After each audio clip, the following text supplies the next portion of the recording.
عزیزو، انسان جب دنیا میں آتا ہے تو وہ نقص لے کر آتا ہے. کوئی بھی دنیا کے اندر سوائے 14 کے کوئی فضل لے کر نہیں آتا ہے. ہم سب جو دنیا میں آئے ہیں، جو مجھے محسوس ہو رہے ہیں، جنہیں میں دیکھ رہا ہوں، ہم سب دنیا میں نقائص لے کر آئے ہیں، فضائل لے کر نہیں آئے. سوائے 14 کے یہ ہستیاں وہ ہیں جو فضائل لے کر آتی ہیں. یہ ہستیاں وہ ہیں جو فضائل لے کر آتی ہیں. پتہ نہیں کیا کہا محمد حنفیہ نے، میں ابھی چند جملوں کی تمہید دے رہا ہوں. کیا کہا حضرت محمد حنفیہ نے امام حسن سے امام حسین کے بارے میں؟ اصول کافی کے اندر یہ روایت ہے. تو مولا امام حسن نے جواب دیا. حضرت نے فرمایا خبردار، ان آخل حسین قد عالمنا علما اسقلنا حلما اقربنا من رسول اللہ رحما. خبردار، حسین کے بارے میں ایسے نہیں سوچو. میرا بھائی حسین ہم سب سے بڑا عالم ہے. میرا بھائی حسین رسول سے زیادہ نسبت رکھتا ہے. میرا بھائی حسین حلم و بردباری میں ہم سب سے آگے ہے. اور اس کے بعد کا جملہ دیکھیں، فرماتے کانا یقرأ الوحی قبل ان ینطق. حسین نے قرآن نازل ہونے سے پہلے قرآن پڑھ لیا تھا. اللہ اکبر. کانا فقیہا قبل ان یخلق. حسین ابن علی نے دنیا میں آنے سے پہلے ہی فقاہت حاصل کر لی تھی. اب یہ کون سی فقاہت ہے؟ یہ میری فقاہت، آپ کی فقاہت، کہ جس کے اختتام پہ واللہ عالم لکھا جاتا ہے. وحی الہی، لوح محفوظ کو پڑھنے والے حسین ابن علی. حضرت عیسیٰ تو سمجھ میں آ جاتے ہیں کہ ماں کی گود میں ان پر کتاب نازل ہو چکی تھی اور وہ اللہ کے بندے تھے. جب امام حسین کے بارے میں ہم کہتے ہیں تو حلق سے اترتی نہیں ہے بعض لوگوں کو. لیکن نہیں عزیزان گرامی، یہ حکم ہے. ہم دنیا میں آئے ہیں نقائص لے کر، ہم فضائل لے کر نہیں آئے. اور یہ جو ہمارے عنوانات ہیں کہ فلاں علامہ ہیں، فلاں آیت اللہ ہیں، فلاں مجتہد ہیں، فلاں ڈاکٹر ہیں، فلاں انجینئر ہیں، یہ فضائل نہیں ہیں. یہ فضائل نہیں ہیں. ہم دنیا میں آئے نقائص لے کر، جہل کے ساتھ آئے تھے. واللہ اخرجکم من بطون امہاتکم لا تعلمون شیئا. تم دنیا میں آئے شے کے بارے میں نہیں جانتے تھے، جہل لے کر آئے ہیں. ہم دنیا میں آئے ہیں بزدلی لے کر. ہم دنیا میں آئے ہیں غیرت سے دور. ممبر کا اس کی زبان نہیں ہے لہذا اسے ذرا توڑ کے بول دیتا ہوں، بے غیرتی. ہم دنیا میں آئے غیرت لے کر نہیں آئے. ہم دنیا میں عزت لے کر نہیں آئے. یہ ہے نقائص. جب یہ برطرف ہو جاتے ہیں تو انہی کو فضائل کہا جاتا ہے.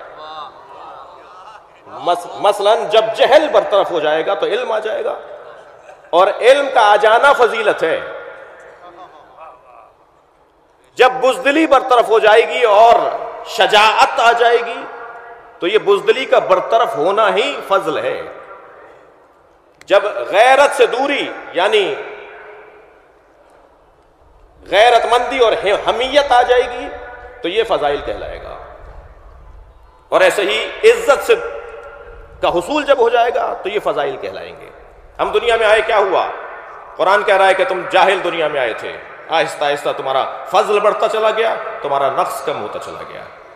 غیرت کا عالم یہ کہ ہمیں پڑوس کی بچی لے جاتی تھی جب ہم گود میں تھے ماں باپ کے، وہ برابر والی بچی کو اچھا لگا تو اس گھر میں معلوم کہ جو چاہے گود میں اٹھا لے. غیرت کا عالم یہ تھا جب دنیا میں آئے تھے، جو چاہے جس کی دیا اس کی گود میں تھا، ملا اس کی گود سے ہے. اسے کہتے ہیں غیرت سے دوری. اچھا اگر بچہ کسی اور کی گود میں چلا جائے تو یہ بے غیرتی. اگر قومیں کسی اور کی گود میں چلی جائیں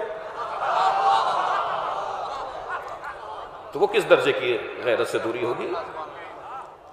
عزت کا عالم یہ کہ ہمیں جیسے ڈال دیا جاتا تھا ویسے ہی پڑے رہتے تھے، مکھی نہیں جھل پاتے تھے، اپنے اوپر کپڑا نہیں لے پاتے تھے. عزت کا عالم یہ تھا.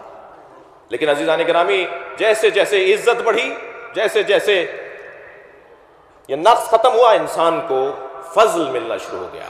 عزت کی تعریف، علم کی تعریف، شجاعت کی تعریف. شجاعت جی آستینے لوٹ لینا شجاعت نہیں ہے. آپ محسوس کر رہے ہوں گے کہ مجھے اصلی پیغام تک پہنچنے کے لیے اختصار کا سہارا لینا پڑے گا. شجاعت آستینوں کے لوٹنے کو نہیں کہتے. شاعر نے تو 2 مصروں میں شجاعت کی تعریف کر دی. کبھی خیبر ہے ہاتھوں پر، کبھی رسی گلے میں ہے، جہاں جیسی ضرورت ہے وہاں ویسی شجاعت ہے.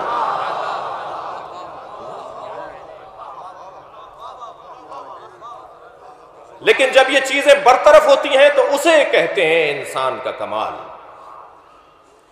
خطیب اکبر حضرت مرزا محمد اطہر قال اللہ مقامہ ایک باکمال شخصیت سے معاشرہ محروم ہوا ہے. ایک ایسی شخصیت سے معاشرہ محروم ہوا ہے کہ جس کی ضرورت اب زیادہ شدت سے محسوس کی جا رہی تھی. جوڑنے والا بھی تو کوئی ہو، ملانے والا بھی تو کوئی ہو، کوئی دروازہ تو ہو جہاں جا کر یہ کہہ دیا جائے کہ ان سے کہہ دیں گے تو مسئلہ حل ہو جائے گا. کوئی تو ہو جو دھاگے کا کام کر رہا ہو، تسبیح کے بکھرے ہوئے دانوں کو جوڑنے کا کام کر رہا ہو. عزیزان گرامی، حال بہت اچھا نہیں ہے میری ملت کا، ہماری قوم کا. مسلسل مشکلات بڑھتی چلی جا رہی ہیں، اور ان ساری مشکلات، میں کسی کی طرف اشارہ نہیں کر رہا، میں سب سے پہلے تو اپنی طرف اشارہ کر رہا ہوں. سب سے زیادہ مشکل میری طرف سے، یعنی مجھ عالم کی طرف سے. اس لیے کہ عالم دین اگر وسعت قلبی کا مظاہرہ نہیں کرے گا تو وہ عالم دین نہیں ہے. ہر چیز کی شناخت ہے، کیسے پہچانیں گے وہ عالم ہے یا نہیں ہے. ویسے ہی پیکنگوں کا دور ہے، ہولیوں سے کوئی نہیں پہچانا جاتا. غور کر رہے ہیں؟ اسلام ہولیوں کے لیے نہیں ہے، رویوں کے لیے ہے. رویے بہتر کرنے کی ضرورت ہے، حلم بڑھانے کی ضرورت ہے. مولا علی نے فرمایا اہل بیت کی 14 نشانیاں بتائیں، خبردار مت الجھو کہ اہل بیت کون ہے کون نہیں ہے، مت الجھو صحابہ کون ہے کون نہیں ہے.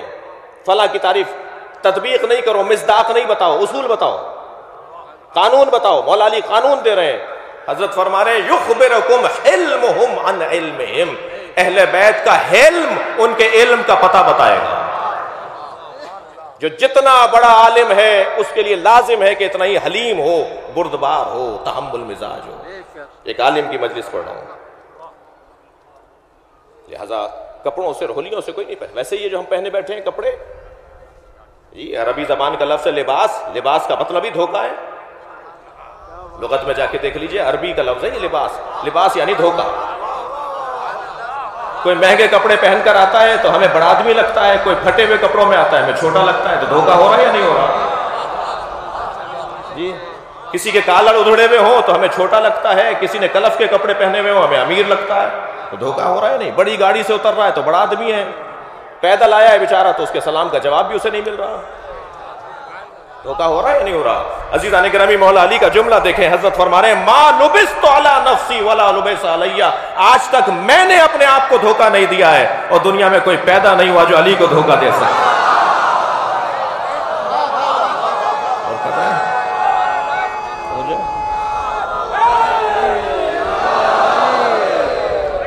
نہیں عزیزو، یہ جگہ جس جگہ ہم بیٹھے ہیں نا، یہ مجلس آزاد دید بدلنے کی جگہ ہے، اینک تبدیل کرنے کی جگہ ہے. یہاں وہ دکھایا جاتا ہے جو حسین دکھانا چاہتے ہیں. لہذا ہماری تو مشق ہی یہ ہوتی ہے کہ ہم زمین پر بیٹھتے ہیں. تکبر اور عزاداری ملتے نہیں ہیں. ہو نہیں سکتا کوئی عزادار ہو اور متکبر ہو. اس لیے کہ جو قوم فرش پر بیٹھنے کی مشق کرتی ہو وہ جگہ نہیں ڈھونڈتی کہ کہاں بیٹھوں. اور پوری دنیا میں آپ کی تصویر سب سے اچھی ہے. امام حسین کے عزاداروں کی تصویر سب سے اچھی ہے. میں لندن ایئرپورٹ پر اترا اسی ابا قبا کے ساتھ تھا، اور الحمدللہ پوری دنیا میں ایک ریاضت ہے کہ لباس نہیں چھوڑا. اور جہاں جاتے ہیں وہاں کوئی سفر ایسا نہیں ہے جو برابر میں کوئی آ کے نہ بیٹھا ہو کہ مولانا کوئی سوال کر لوں، آپ شیعہ عالم ہیں. تو میں پہلا جواب تو یہ دیتا ہوں کہ میں نے پہنا ہی اس لیے ہے کہ آپ سوال کر لیں. بھائی ہمارے بارے میں خود سے فیصلے کرتے ہو، ہمیں نہیں، ہم سے نہیں پوچھتے کہ آپ کا یہ عقیدہ کیوں ہے. یا علی مدد ہم بولتے ہیں، تشریح آپ کرتے ہیں. ماتم ہم کرتے ہیں، شرح آپ کرتے ہیں. ان کے 40 پاروں کا قرآن ہے، 30 پارے فلاں کی بکری کھا گئی، بکری تمہاری ہے، جواب ہم دیں.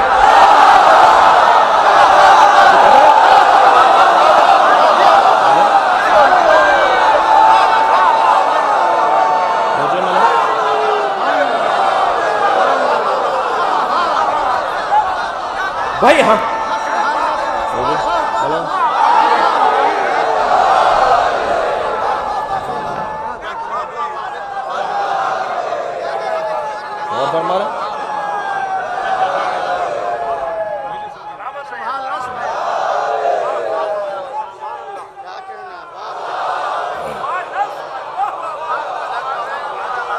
نام نہیں لوں گا اس لیے کہ میں دوسرے وطن میں آیا ہوا ہوں، لیکن ایک بہت بڑے مرکز میں ہمارے دیوبندیوں کے ہمارا جانا ہوا، اور ہمیں کوئی مشکل نہیں ہے، مشکل کسی اور کو ہوگی۔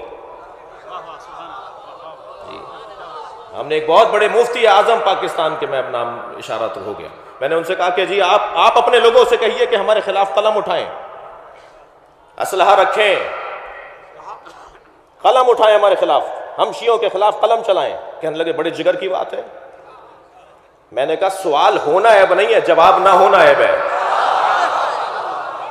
آپ ہم پر اعتراض کریں، آپ علمی بات کریں، ہمارے خلاف بولیں، ہم بول رہے ہیں نا یا علی مدد، ہم اہل بیت سے مدد مانگ رہے ہیں نا، تو ہم بتائیں گے، ہم تشریح کریں گے۔ آپ کون ہوتے ہیں؟ میں نے کہا اگر تھوڑی سی دیر اگر ہم بات آگے بڑھائیں گے تو آپ سے بھی کہلوا دوں گا۔ اور شاید یہی سبب ہے کہ بہت سے لوگ نصیحت کرتے ہیں اپنے بچوں کو کہ مجلس میں مت جانا، اس لیے کہ وہاں سے تم کچھ سیکھ کر جاؤ گے۔ نہیں، الحمدللہ ہمارا کوئی ایسا عقیدہ نہیں ہے جس پہ ہمارے پاس دلیل نہ ہو، ویسے بھی ہمارا تو کوئی عقیدہ ہی نہیں ہے۔ یہ بھی میں مؤدبانہ اپنے بچوں سے، جوانوں سے کہہ رہا ہوں، کم سنوں سے، ہم سنوں سے کہہ رہا ہوں، یہ مت کہا کریں میرا عقیدہ یہ ہے۔ بھئی تم کون ہو؟ میرا عقیدہ یہ ہے، تم ہو کون؟ کہو کہ اہل بیت کا پیغام یہ ہے، قرآن کی آیت یہ ہے، اہل بیت کی حدیث یہ ہے۔ اپنے آپ کو نفی کرنا ہی تو اہل بیت کا فقر، اہل بیت سے فقیری کہا جاتا ہے۔ بہت اچھی تصویر ہے، میں اپنے مضمون سے دور ہو جاؤں گا، بہت اچھی تصویر ہے آپ کی ہماری۔ تو وہ چند لوگ، وہ جو انگریز تھے، وہ کچھ آگے بڑھے، پھر پلٹ کر واپس آئے، مجھ سے کہنے لگے کیا پہنا ہوا یہ آپ نے؟ میں نے کہا جی مسلمان علماء کا لباس ہے۔ کہنے لگے اچھا بتاؤ پروفٹ کے گھر والوں کو مانتے ہو یا دوستوں کو مانتے ہو؟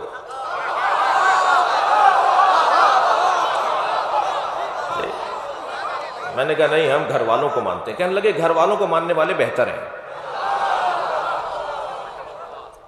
جو قوم رونے کی مشق کرتی ہو نا، جو قوم رونے کی مشق کرتی ہے، ہمیں کہا جاتا ہے رونا نہیں آ رہا تو آواز اظہار کرو، غم کا اظہار کرو۔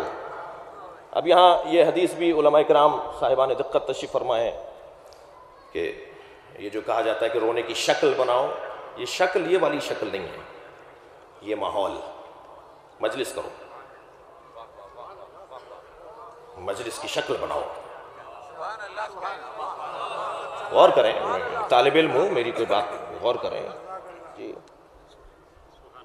اور تباکہ رونے کی شکل بناؤ، یہ شکل نہیں ہے، اس کو وسیع کریں تھوڑا سا، یہ بھی شامل ہو جائے گی، اسے وسیع کریں، پورا ماحول، فرش ازا بچھاؤ، مجلس کا اہتمام کرو۔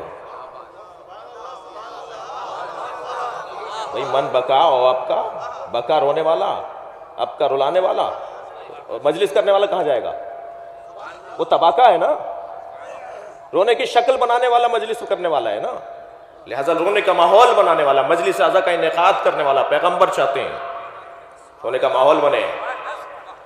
اور عزیزان گرامی، امام حسین کا ذکر شیعوں کی ملکیت نہیں ہے۔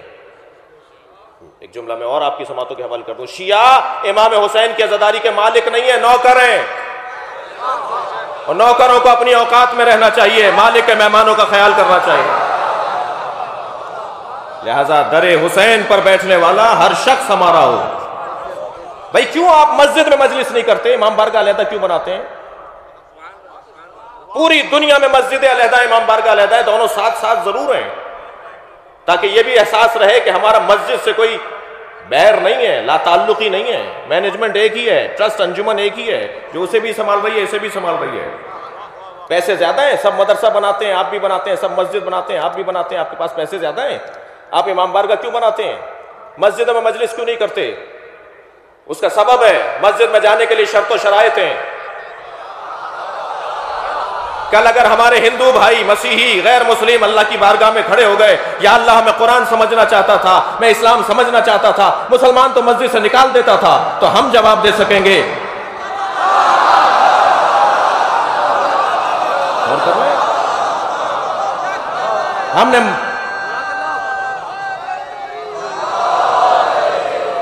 ہم نے مسجد کے ساتھ امام بارگاہ بنایا ہے، ترے حسین پہ ملتے ہیں ہر مزاج کے لوگ۔ یہ دوستی کا وسیلہ ہے، دشمنی کا نہیں، یہ جوڑنے کی جگہ ہے۔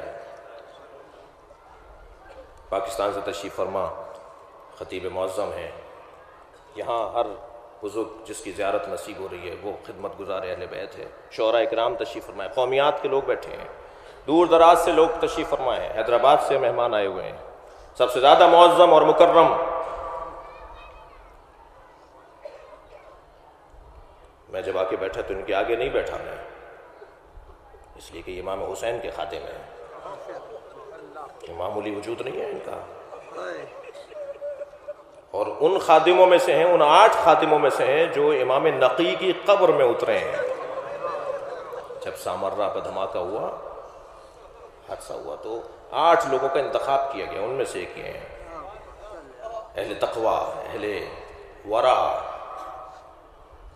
محترم لوگ بیٹھے ہوئے ہیں۔